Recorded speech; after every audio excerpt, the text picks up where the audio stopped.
Hello. Welcome to Eduphoria's Breaking Down Analytics. What are the numbers telling me? We recently released a new tool in single test analysis that provides test level and item level analytics that can be used to help you make decisions about the overall health of your assessments. However, we need to provide a little bit more context into what each of the statistics are actually telling you about your assessment and talk about the importance of local context and how local context impacts how you should interpret how these analysis results are coming out. So for the purpose of this video, we're going to have two objectives. We're going to try to apply test design to the analytics process, but we're really going to be asking questions about what is the purpose of my assessment and what am I trying to accomplish with the test, and then gain a deeper understanding of several different analytics scenarios.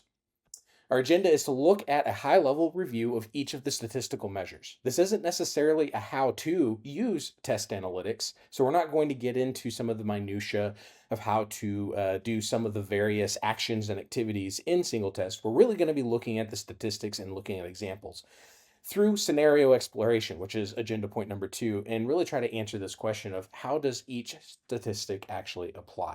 So let's begin talking about some test analytics general principles and how we need to be careful about what we're looking at. Start with some general disclaimers. The statistics in single test analysis do not include considerations for assessment validity. Practitioners establish validity by carefully choosing their questions and deliberating on the results. This often happens by comparing one test to another test, which single test analysis's analytics are not doing. The warnings, thresholds, and interpretations of the statistics provided by STA are for suggestive purposes only. An educator's actions should take into account all available information before drawing hard conclusions about whether or not an assessment is reliable. Local context is extremely important when analyzing an assessment with these statistics. Different assessments serve different purposes. The amount of content covered in the assessment, the length of the assessment, all of these things and more factor into whether or not certain calculations play a major role in the reliability of the test and the items themselves. There is no, quote, one size fits all statistics when analyzing assessments. This also means that pretty much any test is going to generate potential warnings in the calculations, even if you used 100% state released items on an assessment. The best assessment in the world is likely going to flag some calculation or another. I'm going to get into several examples here in a little bit, but I want to speak briefly about a really big testing example to consider when looking at analytics. If you're giving a beginning of the year student growth assessment, it's not very likely that students are going to perform well overall if you're testing on content that they're learning for this school year. That doesn't mean when you look at the analytics that the assessment is poorly designed and the items are invalid, even though many of the items may get flagged in analytics. It may just mean that the purpose of your assessment may not align well with particular statistics that are surfaced. Let's talk about sample size for a second. Don't rely on the statistics with very few students in the data set. There can be varying thresholds for different situations with the amount of students that you're considering valid or not valid with these statistics. A very general but not necessarily concrete example would be to use these calculations with caution if you have 50 to 100 students. However, if there are fewer than 50 students, it might be a good idea to not necessarily rely on the statistics for important decision making, and instead just use it as general information to help you ask some questions that may draw conclusions different than what the statistics may suggest. As I mentioned, local context is really important. We have to apply local context wherever possible. Any one of the statistics alone is a vague data point that does not take into account the content of the assessment or the context of the district and the context of the instruction in the classroom. For example, questions that are spiraled into an assessment from previous content may throw several calculations off, thus skewing the test's reliability and offering atypical difficulty and discrimination values. However, spiraling questions from a previous unit or from previous content in the year is still a very valid assessment practice. It just may not look the way we would expect it to in the analytics. So let's talk about some context questions. When using analytics, these are some really important questions we can really start to ask ourselves. First, why am I giving this assessment? What was the purpose of the assessment? What behaviors and patterns associated with instruction in the classroom impact this assessment and impact the results? How many students actually took the assessment? How well prepared were the students to take this assessment? And then how many standards are included in the assessment? The number of standards can be really critical. The instruction in the classroom can also impact the outcomes of all of these calculations. Varied practices across teachers and student groups can mean that sometimes some items will have very wide variation. Standards that get taught very thoroughly versus standards that get rushed or not taught at all can also really impact how calculations turn out. Thus, these context questions can be really important. So, when you get into analytics, there are two sections. There's test level and item level analytics. The test level analytics take into account the entire test, whereas the item level analytics only take into account the data associated with that item, sometimes comparing to overall like raw score averages, but really looking at item by item. The statistics at the test level include reliability, skew, and the standard error of measurement. And the item level analytics include difficulty, corrected item total correlation, and the discrimination index. Now, here in just a second, I'm going to dive into a little deeper explanation about what each of these statistics actually do and are. If you'd like to skip over that and go look at some of the actual examples, I have 5 different tests I want to show you guys that have varying types of analytic results that I like to discuss and kind of talk about how context can impact each of those results and each of the analysis. Reliability, we use what's called Crumbuk's alpha. This is what it does. It measures how consistently the test assesses a concept. Higher reliability tends to mean that the test provides stable, dependable results. Why is reliability important? Overall performance scores derived from a reliable assessment can be more trusted as representative of the student learning for that topic, helping you make informed decisions. I need to note, reliability alone and out of context of the other statistics can help lead you to incorrect conclusions about an assessment. It can be very swayed in terms of like summative assessments, including beginning of the year student growth measures that cover a broad range of standards. Typically, when we look at reliability, the fewer standards you have on a test, the more reliable an assessment is in its calculation of reliability. End of year assessments like STAR, beginning of the year and end of the year, all cover a broad range of standards. However, the more standards that are included, the more liability can shift without meaning that the test is unreliable. However, assessments with smaller sets of standards can still benefit from a comprehensive review of the reliability score through that lens of local context. Then we have skew. Skew describes how much data leans one way or the other. It measures the symmetry of the score distribution. Positive skew tends to mean that students scored low, whereas negative skew tends to mean students scored high. Why is it important? Understanding the skew in an assessment helps identify if the test may be too easy or too hard. Again, doesn't necessarily mean the test is valid or invalid, and instructional context matters with skew.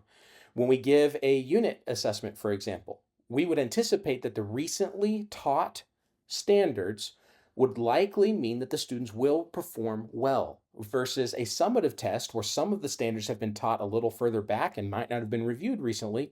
They may not perform well. Or beginning of the year assessment, the kids haven't been taught any of that content. The local context is really important when looking at skew. Next is the standard error of measurement. It's basically estimating the margin of error in a student's score due to imperfections in the test. A lower standard error of measurement means that you have more precise results. And what's really worth calling out that the standard error of measurement is very relevant to discussions of reliability. When one is flagged and the other is not, that tells you something. The difficulty index shows how easy or hard each test item is based on the percentage of students who answered it correctly. Higher values tend to indicate easier items. But again, easy does not necessarily mean bad. Hard does not necessarily mean bad. Difficulty here helps balance the test items so that you're effectively assessing the intended range of student abilities on the assessment.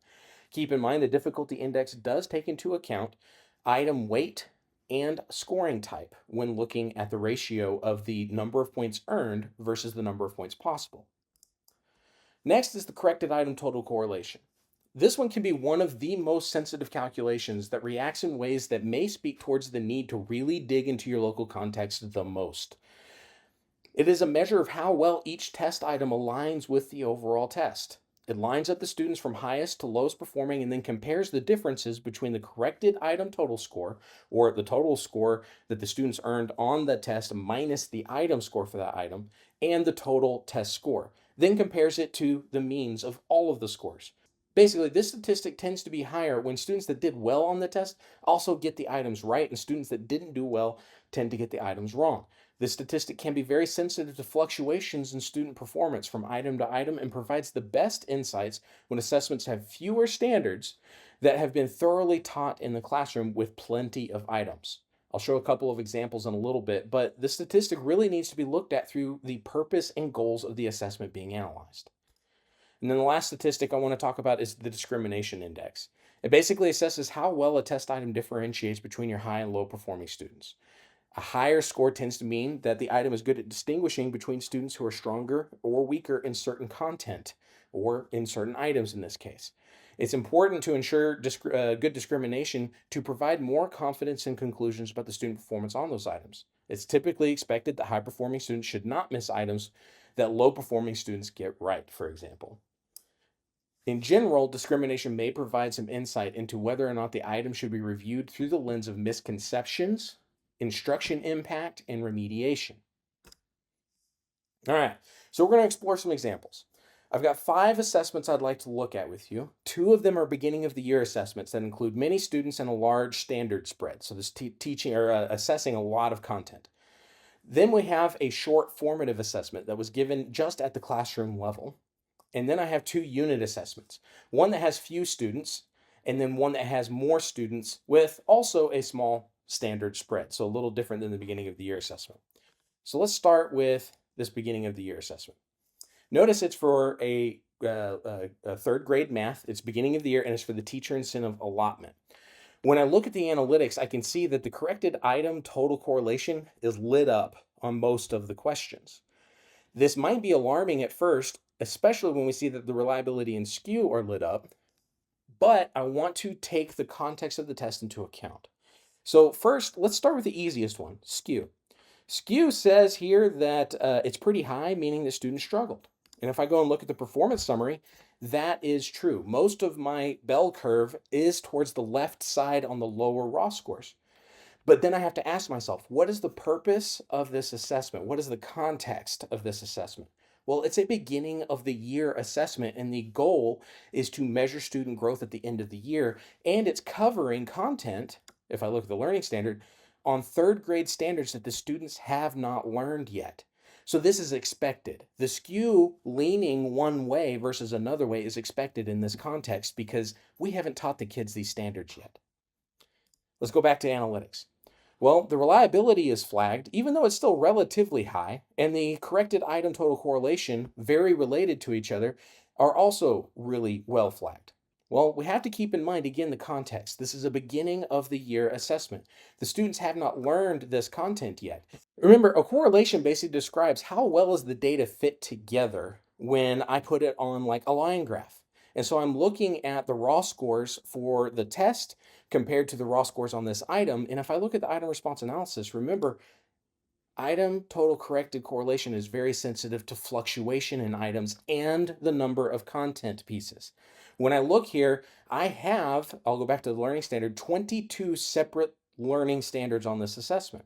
That's not a bad thing because the purpose of this test is to get a summative, comprehensive view of the student's understanding of the content. But when I look at the item response analysis, the items fluctuate very greatly. But because this is a beginning of the year assessment, that doesn't necessarily mean that the items nor the test are not reliable. It just means the purpose of the test does not line up well with the analytics and how the analytics are calculated. So take that into account when I'm looking at it. And I might actually be able to use this instead of saying oh no, this assessment might be invalid because I see so many warnings. And instead, because I know it's a beginning of the year assessment, I'm going to go look at the ones that are interesting and see maybe the higher corrected item total correlation. Look at number 2, for example. Number 2 was not flagged. When I look at number 2, I might be able to dive deeper into that question and try to draw some conclusions about what the students do or do not know about this particular item. And then draw conclusions about how that impacts how I'm going to teach for the year. The next test I'd like to look at is also a beginning of the year, but it's a different content. This one is reading. Notice there are far fewer corrected item total correlation flags on this one. I thought this was a good example to contrast with the one that we just looked at because reliability is also not flagged. When I look at the learning standard summary, I am still covering a very large spread of standards, 28 standards in this particular example. When I look at the performance summary, it is left leaning still because it's a beginning of the year assessment. But when I look at the item response analysis, notice the questions are more stable than they were on the previous assessment. More stability from item to item to item tends to mean that the students are performing in a very similar way, meaning that the correlation between the overall scores and the item level scores are matching. They're fitting like puzzle pieces. Again, it's a beginning of the year assessment. That doesn't necessarily mean this test is more reliable than the other test, because giving a test at the beginning of the year over content that hasn't been taught yet simply means that there's ground to be made. It doesn't mean the test is or isn't reliable. And in reading, this may make sense because a lot of reading skills from grade level to grade level carry over. And so while this content may have not been covered, the students are bringing prior experience into the assessment in a way that makes sense for a reading test. The next one I'd like to look at is a actual formative assessment given in the classroom. This is a very short assessment, like a formative assessment should be. And we notice on this one, the reliability and the corrected item total correlation are also flagged, similar to our first beginning of the year assessment. But looking at context here, I have fewer than 100 students, meaning I need to be cautious about what the analytics is actually telling me. And when I look at the performance summary, I can see, oh, the max raw score on this was only 5, meaning there were very few questions. There are 5 questions. And when I look at that, the number of questions and the number of standards factor into this. And while there's only one standard, primary standard, being assessed on this assessment, the lack of the few number of questions on this assessment basically mean that when I line up looking at the correlation of the total raw scores and the individual item scores, there's not enough data points to fit it together and say that these puzzle pieces actually belong together. Very minor fluctuations in the item response can cause big waves in the calculations because there just aren't a whole lot of items. So, a formative assessment with very few questions, I might not want to look at the corrected item total correlation in general, except to maybe ask myself why some of the questions have such big gaps between each other, rather than to say, oh, this item is definitely wrong because it was flagged. Because the purpose of a formative assessment with very few questions is different than an assessment with, say, 10 to 15 questions, looking at the entire unit of study. And that's the next test I want to look at. This is a unit test. Notice on this unit test, there are a whole lot of corrected item total correlation flags going down the column. But when I look at the data, only 43 out of 802 students have taken this assessment. This data set is incomplete. And similar to the formative assessment we looked at before, I'm below a number of students threshold here that makes me think I might need to use caution when looking at these numbers. I'm going to go ahead and look at the item response analysis, and I'm going to see there is a decent amount of fluctuation. And because there are fewer questions than, say, an entire summative test, there are enough questions here for me to say it might not be because of the number of questions. But I do have quite a few learning standards. I have 6 learning standards on this assessment, and my sample size is not very large. So I want to proceed with caution in trying to make decisions on this assessment and whether or not this assessment is reliable.